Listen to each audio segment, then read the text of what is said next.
Over the last couple of decades, um, it's become a lot more complex for pest managers to take the correct approach. And it's become complex by new legislation being introduced um, and reorganisation of the roles for some of the people involved in controlling pests.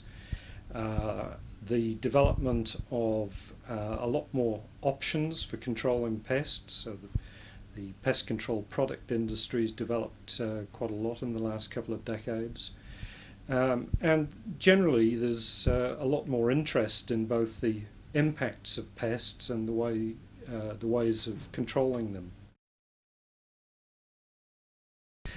So what we've come up with is an internet-based decision support system, and what it attempts to do is to duplicate the sort of thinking processes that an experienced pest manager would go through in deciding what sort of control approach to take in a particular situation. So those processes involve a whole lot of questions relating to the local characteristics of the area in question, the sort of topography involved and rainfall and so on. A lot of questions that relate to the environmental safety of control tools at the particular site, the level of public interest and likely support, also the support of landowners and other local agencies such as the Medical Officer of Health. So by combining all these issues in a series of questions, we structure that in a way that eventually produces a list of options that are suitable for that particular site. And then there are two further steps that the DSS goes through. It asks the question what control methods have been used in the last 3 years at this site.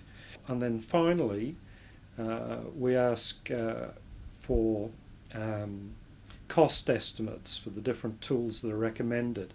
And to help the user, we've developed a simple costing tool. The key thing is to make sure that none of the important constraints around the selection of control tools are overlooked. What we're attempting to do is avoid those oversights so that good decisions are made. And secondly, I think one of the key drivers for this has been the regional councils taking on the new role of managing biodiversity on private land. It's very important for regional councils to be able to demonstrate to their ratepayers that good decisions are being made. So I'm talking about transparency and accountability.